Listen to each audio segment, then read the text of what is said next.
女孩被一个攻略系统控制，让一个个废物穿越者占据她的身体。那些穿越者像狗一样卑微地祈求着所谓男主们的眼神和怜爱，用着他顶级财阀继承人的身份做尽蠢事。苏婉摇头叹息，真是分不清谁才是王炸。与其放低身段当舔狗，还不如站在云端之上搞搞训狗的游戏。眼睁睁看着又一个穿越者被系统抹杀，苏婉终于抓住机会，狂妄地开了口：敢不敢赌一把？放我回去，就3个月，我能让所有目标通通为你沦陷。系统听完，发出一声机械的嘲讽，狂妄至极，你不过是只蝼蚁。苏婉回以冷笑，可你精挑细选的那10个救世主，连人家男主的衬衫扣子都没碰到过。一阵令人窒息的沉默过后，系统答应了，48小时内，第1阶段任务一旦失败，你的下场会比他们惨烈10倍。成交。再次睁眼，苏婉已躺在那张粉色蕾丝大床上，她缓缓走到镜子前，镜中的女孩脸色惨白的吓人，手腕上还残留着不知第几任穿越者的杰作，一道道为了那群少爷们自残的疤痕，真是碍眼的不行。那群废物就是这么糟蹋我的身体的。苏婉眼神冰冷。这时房门被人一把推开，大小姐，家主让您。管家的话还没说完，一个装满千纸鹤的玻璃瓶就擦着她的耳边轰然炸开，这玩意儿也是某个穿越者的手笔，真够贱的。苏婉赤脚踩着一地玻璃渣，走下了旋转楼梯。餐厅里，苏婉的父亲苏正红正埋头看财报，眼皮都懒得抬一下。对于这个突然废掉的女儿，他显然已懒得多费口舌。听说您准备给我办退学？苏婉的声音打破了沉寂。圣德学院，一州权力和财富的顶级摇篮，从这里退学就等于被苏家彻底除名 ，Z 班倒数第一，这是董事会的最终决议。苏正红头也不抬，请您再帮我争取这最后一次机会。下个月的月考，我会亲手夺回属于我的位置。苏正红终于抬起眼，握着报纸的手竟不易察觉地抖了一下。眼前这个女儿的气场，熟悉的让他心惊。她的语气里透着一丝挣扎。就算你曾经是，请您最后再信我一次。如果我输了，我自愿放弃全部继承权和公司股份，从此和苏家再无瓜葛。苏婉的语气斩钉截铁，苏正红的目光死死锁在女儿身上，最终那目光化作了一声沉重的叹息。最后1个月，一辆顶级跑车稳稳停在了圣德学院门口。苏婉推开车门，利落下车，身子慵懒地往车上一靠，仰头看向门口那块巨大的校训石。3年前，她才刚踏进高中部，被誉为圣德学院最耀眼的星星，还曾亲手在这石头上题下校训。哟，我当是谁呢？这不是咱们大名鼎鼎的苏大小姐吗？一个烫着波浪卷的女生周微微走上前来，用钢笔尖不怀好意地戳了戳苏婉的后背。听说你上周死皮赖脸地闯进陆家晚宴，结果被陆少爷像丢垃圾一样直接丢进了游泳池，滋味不错吧？哦对了，还听说你动了林部长的钢琴，结果被人家连人带琴一起给丢了出来，哈哈哈！系统的声音在苏婉脑中响起。第1阶段任务发布，让目标人物林夕情绪波动值达到50。林夕，8大财阀之一林家的继承人，一周最年轻的音乐天才，出了名的音乐疯子。任务实现47小时59分钟，周围瞬间爆发出刺耳的哄笑声。苏婉勾唇轻笑，笑意未达眼底，啪！一声脆响，清亮的让人心头发颤，所有的喧嚣都归于死寂。周微微捂着自己迅速红肿起来的右脸，满眼难以置信地瞪着苏婉：“你居然敢动手打我！”他气得全身发抖，声音尖利：“你真当自己还是3年前那个苏婉吗？你现在不过是个被苏家一脚踢开的垃圾废物！”他尖叫一声，张牙舞爪地扑了过来。苏婉只是轻轻一侧身，扑空的周微微瞬间重心不稳，狠狠摔了个狗吃屎。四周响起一片倒吸凉气的声音。苏婉缓缓俯身，一把薅住地上女人的衣领：“你浪费了我宝贵的3分钟，准备拿什么来赔？适可而止吧！”一道清冷醇厚的声音响起。沈玉白站在几步开外，全身散发着拒人千里的冷漠气场。作为学生会监察部长，检测到任务对象沈玉白，初始好感度负70。系统提示：沈玉白修长的指尖正翻阅着苏婉那厚厚一沓的处分记录。苏婉双臂环胸，目光肆无忌惮地在他身上打量。沈玉白显然感觉到了那极具穿透力的视线，镜片后的眉头微皱。第13次扰乱校园秩序，第5次暴力冲突。他抽出钢笔，笔尖眼看就要在处分通知单上签下大名：苏同学，根据校规，学生会有权将你直接清退出校。这么铁面无私啊，部长大人！苏婉上前一步，指尖带着近乎挑衅的慵懒，轻轻抚上他熨烫一丝不苟的制服前襟，若有似无地打着圈，位置精准地落在他锁骨下方，那个曾经被他亲口留下浅浅咬痕的地方。沈玉叶的眸色瞬间沉了下去，刚想甩开这触碰，一股熟悉到骨子里的清冷雪松香气猝不及防钻入鼻腔，他的瞳孔猛然一锁，这股味道独属于真正的苏婉。围观人群爆发出更大的骚动，沈玉叶猛地回神，几乎是粗暴的一把扣住苏婉纤细的手腕，狠狠将她按在冰冷的鎏金校训碑上。他俯身，声音低沉危险：“不配用这个味道的香水，滚回你的 Z 班去！再让我抓到你一次把柄，我会亲手把你扔出学院。”目标沈玉白好感度负80，听着系统机械音里的嘲弄，苏婉心中毫无波澜，这反而证明他极度厌恶那些霸占他身体的穿越者。踏入 Z 班教室，无数复杂的目光射来，苏婉视若无睹，走向角落位置。装什么清高，不过是个马上就要滚蛋的废物罢了。班长王强，周微微的追求者，故意拔高音量嘲讽。苏婉脚步顿住，缓缓转身，冰冷的眼神锁定王强，很吵。王强后背瞬间被冷汗浸透，强撑着拔高音量：“我难道说错了吗？整天癞蛤蟆想吃天鹅肉，对着那几位少爷摇尾乞怜，在别人眼里你连个小丑都……”咻！一道尖锐破空声响起，王强的声音戛然而止，几缕被削断的发丝从他脸颊边飘落。他僵硬扭头，只见一支钢笔深深扎进他身后的墙壁，离太阳穴不足半寸。整个教室死寂。苏婉优雅落座，单手撑着下巴，另一只手漫不经心地把玩着笔。抱歉，手滑了。王强的脸惨白如纸。没关系。上课铃声响起，这堂课是金融投资分析，授课的是位头发花白的老教授。对于 Z 班，教授没抱希望，收作业只是走个过场。他收上来的报告跟 S 班的比起来，云泥之别。这份作业是江燕慈会长亲自布置的，题目目是针对江氏集团 C 州跨国收购案进行补充分析。教授暗叹，江燕慈是他教书几十年见过的第2个天才。至于那第1个，教授下意识看了一眼角落正龙飞凤凤舞临时补作业的苏婉，正是15岁那年把一个濒临破产的苏家空壳带到8大财阀之列的金融奇才。苏同学，这次的作业你又不打算交了？教授问。苏婉头也没抬，手指紧握钢笔，在复杂的财务数据、报表和股权结构图上飞速勾画。教授皱眉走近，脚步猛地顿住。苏婉放下笔，指尖一推，那张写满密密麻麻符号的报告纸滑到教授面前。教授低头一看，瞳孔急剧收缩，纸上精准地指向了并购案里最隐蔽的致命漏洞。苏婉不仅找了出来，还用红笔标注：建议反向做空，杠杆比例 1.15， 预计净利润空间不低于300%。这分明是一封赤裸裸的威胁信。教授的手开始颤抖，看向苏婉的眼神如同看怪物。你这怎么可能？苏婉懒洋洋抬眼皮，怎么？教授觉得我的解法有漏洞？轻描淡写的语气让整个教室温度骤降。教授脸色变幻，最终深吸一口气，小心翼翼折叠起纸张。这份报告我会亲自拿给江会长过目。苏婉轻笑，随你。学生会会长办公室，助理放下文件。江会长，这是 C 班到 Y 班的所有报告。江燕慈头也没抬，直到老教授激动地闯入，双手颤抖着奉上那份报告。江会长，这份报告请您务必亲眼过目。江燕紧接过纸张，目光触及推演的刹那，空气凝固，那精准到残忍的分析像匕首扎穿了他引以为傲的完美布局。谁写的？ C 班是苏婉。江燕慈整个人怔住，这个名字他再熟悉不过。3年前他还稳坐他的位置，这份报告难道他这3年都在伪装蛰伏？午休，关于苏婉的流言已传遍校园。他顶着探究的目光走进大学部最清静的角落，洛山阁，点了几个清淡小菜。陆少，一个甜腻的声音响起，不远处的卡座正是曾把苏婉推进泳池的陆家大少陆羽。他搂着一个身材火辣的美女坐下。陆少，今晚陪陪人家好不好吗？乖，今晚有事。陆少，你总是这样，你是不是心里有别人了呀？美女意有所指地瞟向窗边的苏婉，我可听说了，那位苏大小姐今天可不一样了，该不会又是为了吸引陆少的注意，才故意演的新戏码吧？陆岭狭长的眸子懒洋洋抬起，锁定窗边的苏婉，喉咙里溢出一声嗤笑，就他也配？这种货色，我多看一眼都嫌脏。苏婉慢悠悠转过头，脸上没有愤怒或难堪，反而懒散地靠住椅背，用审视的目光将陆岭从头到脚打量一遍，红唇轻启，脏。餐厅瞬间一片倒抽冷气声，陆岭脸上的笑意僵住，他猛地推开怀里的女人，3两步跨到苏婉桌前，阴影将她笼罩，装的还真像那么回事。你以为换上一副冷冰冰的臭皮囊就能重新勾起我的兴趣？欲擒故纵是吧？他凑近，灼热的呼吸几乎喷到苏婉脸上，声音充满羞辱，告诉你，就算我再脏，这辈子也绝不可能碰你一下。苏婉平静迎上他的视线，眼底毫无波澜，乐意之至。如果陆少没有其他事，那我要开始用餐了。陆岭像被踩了尾巴，猛然转身大步离去，女伴踉跄追上。陆少，陆岭头也不回，换个地方，倒胃口。风波平息，苏婉神态优雅地拿起刀叉，任务实现，44小时32分。系统冰冷的提示音响起，苏婉恍若未闻。下午的小语种选修课对苏婉来说如同本能。下课铃响，一名佩戴学生会徽章的干事在众人屏息中踏入 Z 班教室，走向苏婉的角落。苏婉同学，江会长请您去一趟会长办公室。苏婉眼皮都没抬，语气冰冷，回去告诉江燕慈，想见我让他自己过来，我没空去见他。全班死记。傍晚，苏婉走向校门口，线条冷硬的黑色豪车旁，苏家首席管家陈伯拉开车门，恭敬递上热毛巾，大小姐请进手。家主和林川少爷正在主宅等。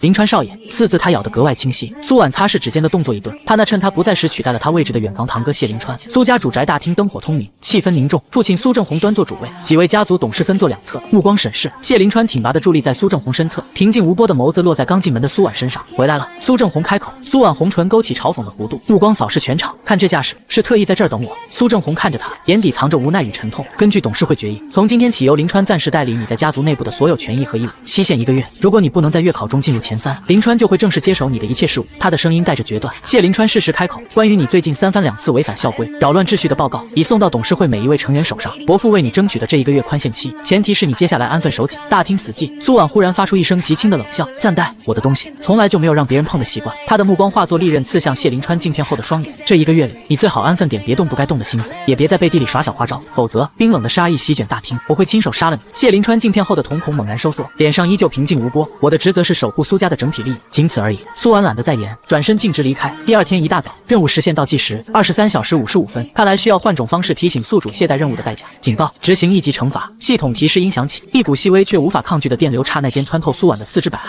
来自高维度的警告。苏婉心中冷笑，眼底掠过一丝了然，这么快就沉不住气了。他完全无视身体的麻痹感，从容走进莫里斯学院宏伟的校门。苏婉同学，一道如雪山般清冽冷峻的声音从身后响起，周遭喧嚣瞬间安静，刺目的白光闪过。他脚步微顿，缓缓转身，人群自动分开。全校最尊贵的男人江燕慈正朝他走来。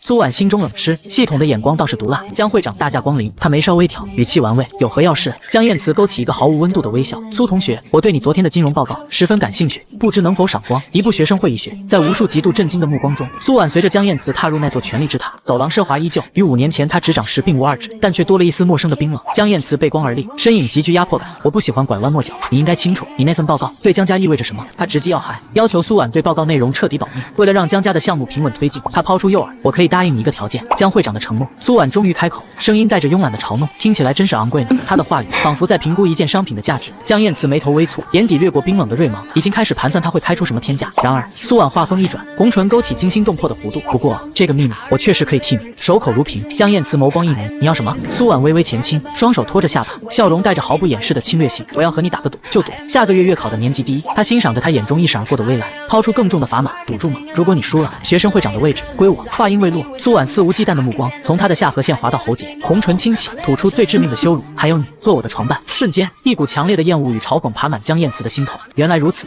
他的眼神瞬间冰冷刺骨。目标江燕慈好感值50，系统的提示音在他脑海中冰冷响起。苏婉脸上的笑容反而更加妖冶，他慵懒地靠回椅背，目光如同最挑剔的买家，那目光冰冷专注，不带情欲，却比任何赤裸的欲望更令人难堪。江燕慈感受到了，这不是爱慕，不是痴迷，而是一种纯粹到冷酷的物化，一种将他视为筹码、视为战利品的审视。这比单纯的痴迷更让他感到被彻底冒犯。死寂的办公室里，空气仿佛凝固良久。江燕慈缓缓开口，声音带着刺骨的寒意：可以。他答应了，但这源于他碾压一切的绝对自信。他断定苏婉赢不了。3年，他为陆岭吃等，为灵犀被架走，为沈玉白割腕，葬送声誉，葬送家族前途，如此惨重的代价，只为了一场蛰伏，简直荒谬绝伦。如果你输了呢？江燕慈声音冰冷。苏婉嘴角勾了勾，我会当做这份报告从未存在过，并且自愿永久退出圣德学院，不再踏足8大财阀继承序列半步。不，江燕慈身体前倾，阴影彻底笼罩了苏婉。他要他跪在校训碑下，当着全校的面承认自己的愚蠢卑劣和令人作呕的痴心妄想，然后永远滚出魏州，此生不得踏入半步。苏婉仰视着他，眼眸里没有丝毫恐惧，苍白的脸颊甚至泛起病态的红晕，那是赌徒押上全部筹码时的癫狂。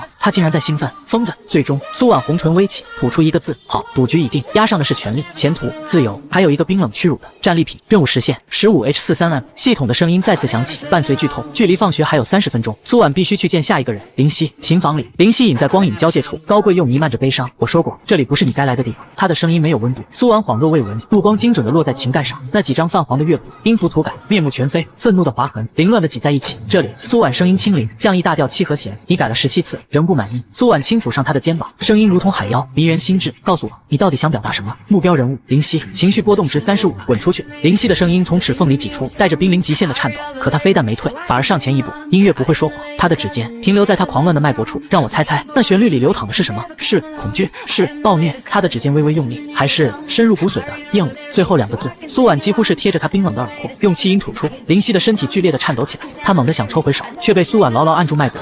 不是，他嘶哑地否认。你厌恶这架钢琴，厌恶这些该死的音符，厌恶别人眼中那个光芒万丈的音乐天才。苏婉的目光仿佛直视他灵魂深处那个蜷缩的小男孩，因为他的声音陡然变得无比清晰，带着终结性的残忍。你的母亲，那位天才钢琴家，你因他戴上天才之子的桂冠，却也因他憎恨着钢琴带来的一切，所以你永远无法完成它。他的目光落回那堆乐谱残骸，带着悲悯的嘲弄。这首献给他亡灵的安魂曲。住口！目标人物林夕，情绪波动峰值85，任务完成。果然，痛苦也是一种情绪波动。苏婉看着痛苦的林夕，眼眸依旧是高高在上的冷漠。下一秒，手指抓过琴盖上的乐谱，不，林夕的瞳孔瞬间扩散，刺啦，承载着他所有爱恨挣扎。痛苦的乐谱在他手中化为漫天飞舞的碎片，时间凝固，死去。林夕的世界轰然坍塌。现在，苏婉声音冰冷，免去指尖的止泻，是不是恨不能将我碎尸万段，给你的乐谱陪葬？滚！嘶哑的音节从林夕紧咬的齿缝中挤出，而他只是垂眸，径直绕过他，走向那架古老的钢琴，琴盖被他流畅掀开。不！林夕猛扑而来，他要阻止这个废物玷污他的琴。他的指尖落下，叮，一个单音纯净如雪山清泉。林夕狼狈的踉跄半步，膝盖重重砸在地面，眼神死死锁住钢琴前那抹背影。音符再次流淌，不再是清泉，而是深沉缓慢，浸透了难以言喻的哀伤。林夕僵住了，眼中狂暴的赤红急速褪去，被一种茫然取代。这旋律记忆汹涌而出。9岁那年，他人生唯一一次失利，高烧、恐惧、冰冷。他弹错了3个音，母亲会怎样失望？然后脚步声很轻，琴盖被小心翼翼掀开，接着就是这旋律，像一只笨拙却温柔的手，抚平他所有的恐惧和病痛。这段旋律是你母亲在那个赌约前写下的。苏婉声音冰冷一句话，击碎了他所有的认知。母亲输掉豪赌后变得冰冷疯狂，琴键是刑具，天赋是诅咒，他只是工具。所以他也曾爱过那个真实的、会失败、会生病的他。滚烫的泪珠决堤般涌出。目标人物林夕，情绪波动峰值97。苏婉的手离开琴键，起身离开。等等，身后传来林夕阴哑的声音，他没有回头。希望你能让我听到你做出的真正的安魂曲。任务完成的不错，谢谢夸奖。他微微勾唇，但眼神却无笑意。作为奖励，我可以帮你作弊。谢谢不用了。苏婉唇角微勾，不过有件事确实需要你的帮助，帮我把手腕上的疤抹掉。苏婉抬起手腕，那道疤像荆棘纹身，碍眼，她要一点点抹去那些跳梁小丑留下的记号。希望你不会为这个选择后悔。温热传来，那道荆棘纹身慢慢消散。谢谢。学生会办公室，江燕慈端坐桌后，指尖无意识地叩击桌面，将苏婉的处分记录调给我看看。她声音低沉。沈玉白动作一顿，缓缓抬头，处分记录。他带着一丝冷硬和探究。他过去3年的丰功伟绩，你不是最清楚？什么时候对他这么感兴趣了？江燕慈盯着沈玉白，他敏锐地捕捉到对方语气里那丝不悦。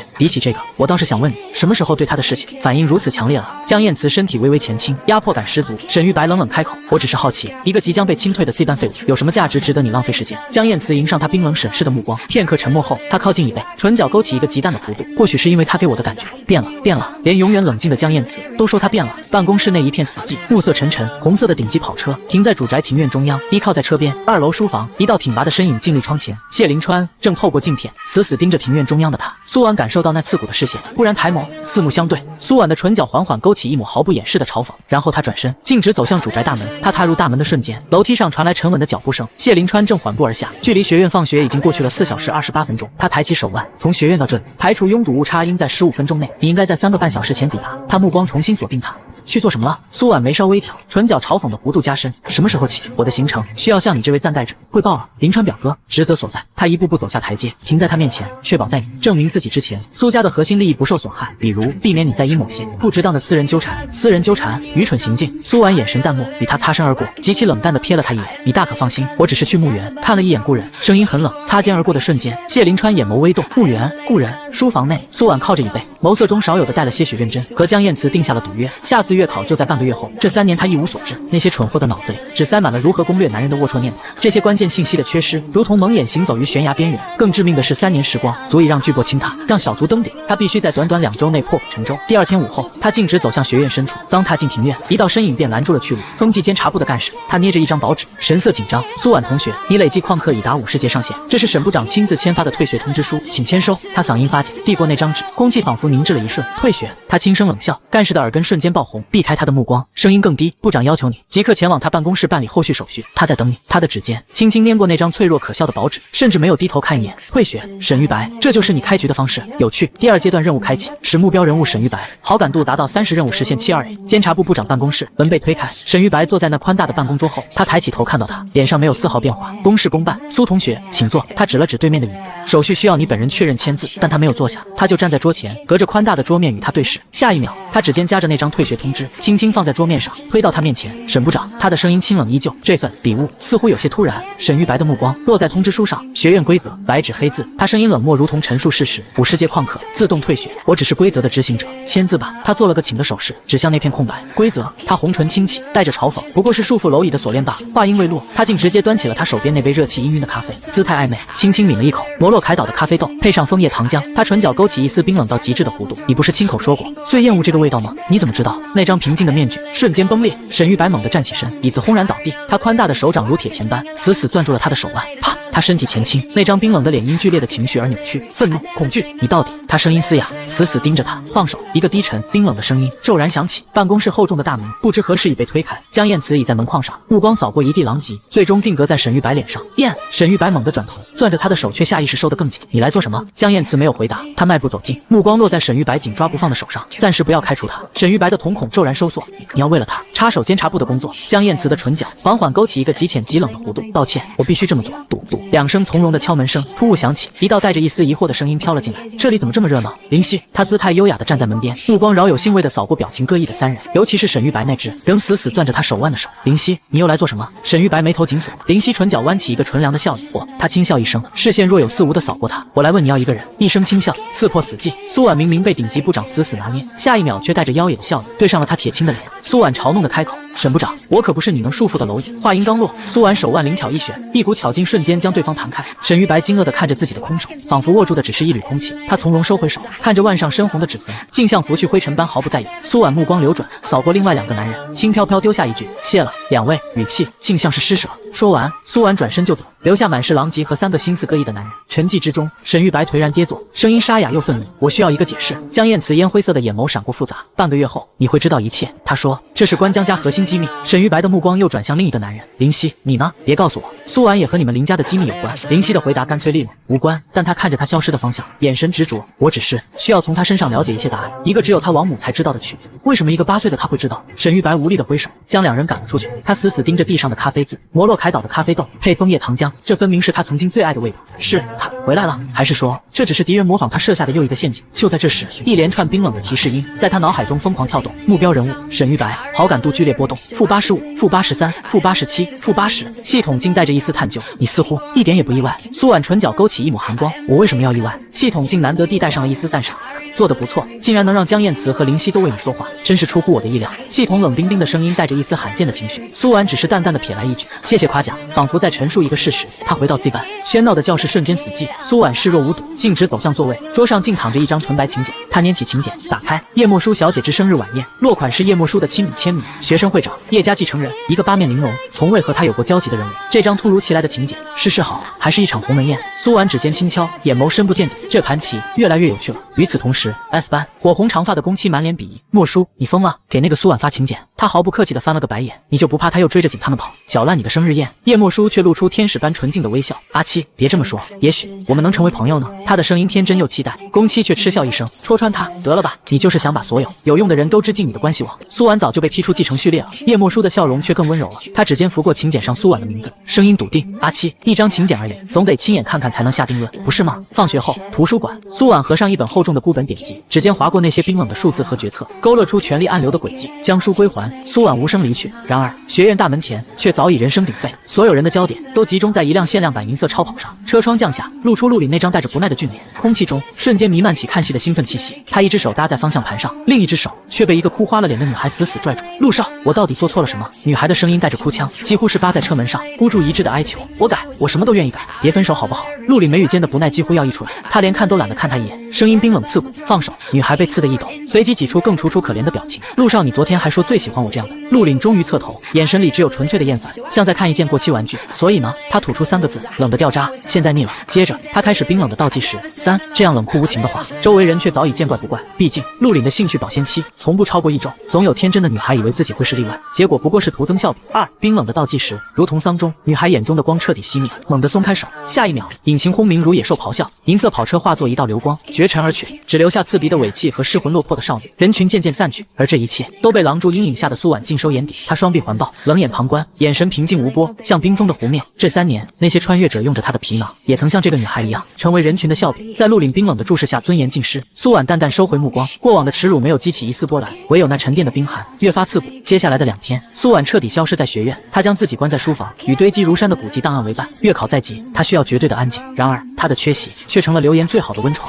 退学风波诡异平息。6月5日，叶家庄园，夜幕降临，灯火辉煌，豪车络绎不绝。今晚是叶家继承人叶默书的生日宴，更是一场为他精心铺设的继承权造势盛会。然而，苏婉的到来却像一滴墨，投入了喧嚣的舞池。她一袭黑色丝绒长裙，低调奢华，那双桃花眼流转着冰晶般冷冽的光泽，瞬间让周遭的珠光宝气黯然失色。苏小姐，您能来，真是蓬荜生辉。叶默书如月光百合，笑容温婉得体，第一时间迎了上来。叶小姐，生日快乐！苏婉微微颔首，递上一个丝绒礼盒，盒盖开启，一条价值连城的祖母绿项链，光滑流淌。叶默书眼中闪过恰到好处的惊喜，声音愈发温柔：“叶小姐真是费心了，这份厚礼，默书感激不尽。”就在这时，轰！一阵极具侵略性的引擎咆哮声由远及近，一辆紫黑赛车级超跑极其嚣张停在庭院中央，车门扬起，陆岭跨出，一身礼服也难掩骨子里的桀骜。他嘴角噙着玩世不恭的笑，绕到副驾，一位身材火辣的美女亲昵地挽住他的臂弯。陆岭的目光在人群中扫视，当捕捉到叶默书身边那抹黑色身影时，他嘴角的笑瞬间凝固，眼中翻涌起毫不掩饰的轻蔑与厌恶。他揽着新女伴，大步走来，声音带着刻意的奚落：“叶默书，你这生日宴格调越来越低了，怎么什么垃圾都放进来碍眼？”他的目光如冰冷的刀片，狠狠刮过他。叶默书脸上依旧挂着完美的笑容：“小李，今天是我的生日，别让我的客人难堪。”他拍了拍陆岭的手臂，随即优雅转身离开。知道了。陆岭不耐烦地应了一声，目光却死死锁定在苏婉身上。他松开女伴，上前一步，高大的身影带着压迫感，将他笼罩，声音压得极低，充满了警告和探究。他死死盯着他冰封的眼睛，试图找到一丝熟悉的痴迷，却只看到一片深不见底的漠然。你到底在搞什么鬼把戏？江燕慈、林夕，他念出这2个名字，语气带着难以置信的讥讽，竟然能让那2个眼高于顶的家伙都替你说话。他身体前倾，灼热的气息扑面而来。不过我可不是他们，收起你那些不该有的心思，否则……话音未落，回应他的是彻底的死寂。苏婉甚至没有抬眼看他，只是微微侧过脸，那双桃花眼淡漠地扫了他一眼，仿佛他只是一团不值得入眼的扰人的空气。那眼神里的漠然，比最刻薄的嘲讽更具杀伤力。苏婉毫不犹豫地转身，黑色裙摆划过一个冰冷的弧度，径直走向僻静的后院。从头到尾没有一句回应，仿佛陆岭和他充满威胁的话语从未存在过。陆岭僵在原地，脸色瞬间极其难看。他感觉蓄满力的一拳狠狠砸在了棉花上，这种被彻底无视的感觉是第2次。因为同一个女人，周围的人群开始窃窃私语，追逐陆少跑的废物竟然敢无视他，难道传言是真的？旋转楼梯上，一抹白色身影静静俯视着这一幕，装的还挺像，不过是欲擒故纵罢了。旁边的红发少女喃喃道：“可那个女人的眼神太冷了。”阿七，我们接着看。后院泳池边，远离了喧嚣，苏婉端着红酒，安静地仰望月亮，眉间掠过一丝对低浓度酒精的嫌弃。那些攀附、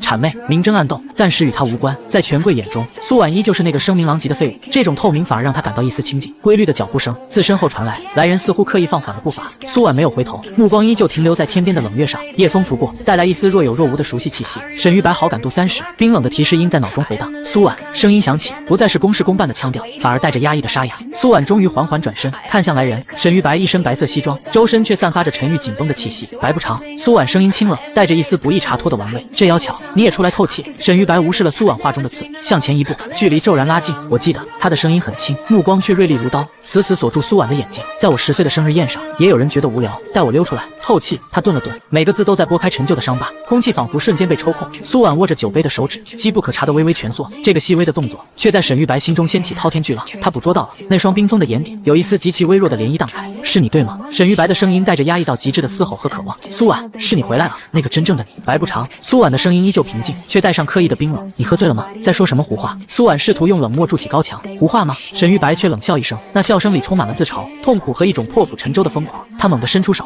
动作快得惊人，在他反应过来之前，一把夺了苏婉的酒。他甚至没看一眼，仰头就灌，深红的酒液溢出唇角，滴落在雪白衬衫上，因开刺目的暗红。瞬间，酒精上头，一抹潮红迅速从脖颈蔓延至耳廓。他的眼神变得迷离，死死地盯着他。他扯出一个苦涩的笑，声音沙哑。现在确实是醉了。话音刚落，他竟一步步向后退去，1步2步，他身后就是波光粼粼的泳池。沈玉白，苏婉的瞳孔骤然收缩，清冷的声音第一次带上了急促的警告。我受够了。沈玉白唇角勾起惨烈的弧度，眼中是飞蛾扑火的绝望。受够了看着一个顶着你壳子的怪物招摇过市。他最后一步，脚跟悬空，在他的视线中，他猛地向后仰倒，扑通，巨大的水花炸开，冰冷的池水瞬间吞没了那道白色身影。警告！目标人物情绪剧烈波动，好感度数值异常。苏婉站在池边，身体僵硬了一瞬，理智告诉他，沈玉白是故意的，他在用命逼他。可水面下的动静越来越弱，该死！苏婉低咒一声，下一秒，价值连城的黑色长裙划出决然的弧线，扑通，更大的水花溅起，他跳了下去，刺骨的寒意直冲头顶。苏婉屏住呼吸，奋力向那抹沉没的白色游去，沉重的裙摆拖曳着他，水下一片混沌。苏婉看到了他，沈玉白闭着眼，正缓缓沉向池底，仿佛失去了所有生机。他猛地加速，不顾一切地抓住他的手臂，指尖触碰到冰凉的衣料。苏婉用尽全力，将他沉重的身体猛地一转，紧紧箍住他的胸膛，拼命向上扶去。哗啦，2道身影狼狈地破水而出。苏婉剧烈的咳嗽，死死抱着他，奋力扒住泳池边缘，指甲几乎要抠进大理石里。怀里的沈玉白猛地呛咳，吐出几口池水，他迷离的双眼缓缓睁开，带着茫然和泪水。他微微侧头，脖颈后仰，露出了左侧靠近锁骨的位置。月光下，一道月牙形的陈旧疤痕清晰可见。他的目光瞬间定格，沈玉白的嘴唇动了动，声音微弱：“苏婉，我赌赢了。”刺骨的寒意远不及他内心的沉重。苏婉箍着他湿透的身体，看着他惨白的脸，唯有那双赤红的眼睛死死锁着他，里面翻涌着狂喜和卑微的祈求。这是他第2次救他，记忆不受控制的翻涌而来。10年前，他的生日宴上，只因他的一个眼神，他毫不犹豫地无视父亲警告，带着他偷偷溜出玩。那短暂的快乐时光换来的是惨重的代价。罚跪在祠堂整整24小时，结束时走出祠堂，踉跄着再入泳池中。他看到毫不犹豫地跳了下去，他奋力抓住他下沉的身体，他却毫无反应。情急之下，他张开嘴，狠狠一口咬在他靠近锁骨的胸口，那道深深的咬痕从此烙印在他的皮肤上。沈玉白好感度85，任务完成。少年时的沈玉白总是沉默地跟在他身后，爱上他似乎再自然不过，他从未宣之于口。直到3年前，一场高烧，一切都变了。苏婉醒了，看他的眼神却陌生的心悸，那眼神里带着赤裸裸的诱惑。那一刻，沈玉白灭顶狂喜，直到那个晚上，他跌跌撞撞来找他，一身酒气，衣衫不整，他眼神迷离，扑进他怀里。玉白，我好难受，只有你能帮我，我爱你，我一直都爱你。滚烫的唇朝他靠近，他大脑空白，巨大的幸福感瞬间淹没了他。然而，就在唇瓣即将触碰的千钧一发，一股浓烈廉价刺鼻的香水味打破了他的狂喜。他最讨厌这种味道，不是他，眼前这个女人不是他。他用尽全身力气，猛地将她狠狠推开。自那以后，沈玉白戴上温文尔雅的面具，成了最冷静的旁观者。他看着那个冒牌货围着别的男人打转，看着他放下骄傲，做出种种低劣不堪的举动，看着他成为整个上流社会的笑柄，恨意在日复一日的凌迟中疯狂滋长。他恨这个怪物，他用最严苛的规则规范他，用最冰冷的视线凌迟他，但他没有将他赶走，因为他在等真正的苏婉回来。现在他等到了，来人啊！有人落水了！泳池边的动静终究引来了骚动，惊呼声划破了后院的宁静，人群瞬间被引爆，无数脚步声和议论声将这里围得水泄不通。苏婉拖着几乎脱力的沈玉白爬上池边，迎接他的不是感谢，而是无数双带着鄙夷和嫌恶的眼睛。冰冷的水珠顺着他的发梢滴落，可比水更冷的是周围的窃窃私语。又是他，苏婉真是死性不改，上次被扔进喷泉还不够，这次又缠上白部长。白部长也太倒霉了，肯定是被他骚扰，争执中才掉下去的。一道道目光如淬毒的针，狠狠扎在苏婉身上。沈玉白刚缓过神，听到这些污蔑，气得就要呵斥。可就在这时，一只冰凉的手猛地按住他，是他。苏婉甚至没看他，只是平静地按了一下，目光扫过一张张恶意的脸，那眼神没有慌乱，只有动彻骨髓的漠然。辩解，他不屑。苏婉唇角勾起一抹极冷的弧度，他更喜欢用实力把这些人的脸狠狠踩在脚下。就在这时，一件带着体温的羊绒披肩轻轻落在他肩头。叶小姐，你还好吗？叶默书温柔的声音响起，脸上是恰到好处的关切。他亲手扶着苏婉，姿态优雅地引着她离开。快去换身干净衣服吧。身后议论声却更加肆无忌惮，还是叶小姐善良，你看更显得苏婉不是东西了，简直一个天上一个地下。沈玉白听着这些话，脸色阴沉的能滴出水来。2楼客房内，叶默书捧来一件午夜蓝的顶级高定礼服，这是新款，尺寸应该合适。她笑容无懈可击，有劳。苏婉平静道谢。叶默书体贴地带上房门，可以走到走廊的阴影里。她闺蜜宫七立刻冲了上来，默书，你干嘛对她那么好？肯定是她死缠烂打，把白部长逼得跳池子了。她微微摇头，带着不容置疑的肯定。阿七，事情没那么简单，我看到了。宫七一愣，看到什么？叶默书的目光仿佛穿透了墙壁，沈玉白的眼神，叶默书的目光仿佛穿透了紧闭的房门。他看他的眼神，不是厌恶，更不是被骚扰后的愤怒，是崩溃，是失而复得的狂喜，还有深入骨髓的痛苦和悔恨。他一字一句砸在宫七心上。你觉得一个被骚扰到落水的人会有那种反应吗？宫七哑口无言。叶默书的眼神变得幽深，重新挂上温柔的面具。这位苏家大小姐变得非常有趣了。走吧，重头戏该上场了。